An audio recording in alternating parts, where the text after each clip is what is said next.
Main ব্যাপারটা হলো আপনি যদি ফিজিক্যালি যদি 2% আপনি আনফিট থাকেন বাট ইনজুরি কনসার্ন থাকে সেটা নিয়ে আপনি ফুল ম্যাচ খেলতে পারবেন না। নেইমারের এই মুহূর্তে আসলে এই ইনজুরিটা রিকভার করে ওই ম্যাচগুলি খেলা আবার ওয়ার্ল্ড কাপের সময় পুরো ফিট হয়ে খেলা ইজ কিন্তু ভেরি ডিফিকাল্ট। মানে ইনজুরি 5 থেকে 10 ডেজের ভিতরে কাপ মাসেল ইনজুরি বা হ্যামস্ট্রিং রিকভারি করে সো টাফ। 27 তারিখ থেকে তাদের ক্যাম্প ক্যাম্প শুরু শুরু হচ্ছে হবে। এবং দুইটা ম্যাচ রয়েছে। আপনার কি মনে হয় এই মুহূর্তে কি নেইমারকে সেই ম্যাচগুলো খেলানো উচিত কিনা, বা যে ইনজুরিটা রয়েছে সেটা কি আরো বাড়তে পারে কিনা, বা বিশ্বকাপের যেই খেলাগুলোই হবে ডন কার্লো আনচেলত্তি তিনি আসলে তাকে পুরো গেম টাইম দিবেন কিনা, বা ছোট ইনজুরি হলেও সেটা যদি বড় কিছু শঙ্কাটা থেকে যায় তো নিঃসন্দেহে।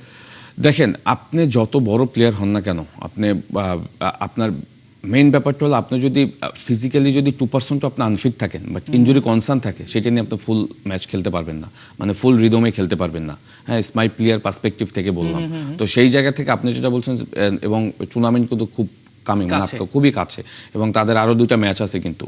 হ্যাঁ, ম্যাচ দুইটা খেলে কিন্তু তারা ইউএসএতে মুভ করবে, সুতরাং ইউএসএতে সম্ভবত ম্যাচ দুইটা।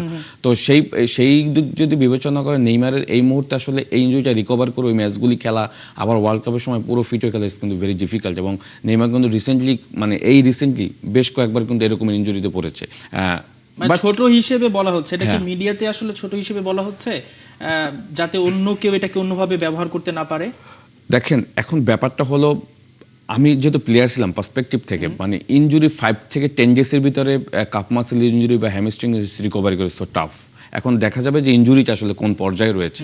হ্যাঁ, আর যেহেতু সে এই মুহূর্তে ওয়ার্ল্ড কাপ স্কোয়াডে ঢুকে গিয়েছে, আপনি যেটা বলছেন যে এইটা কিছুটা হলেও আমার কাছে মনে হয়েছে যে মিডিয়াতে হয়তো এভাবে স্পষ্ট করেনি আসলে তার ইনজুরিটা কোন পর্যায়ে রয়েছে।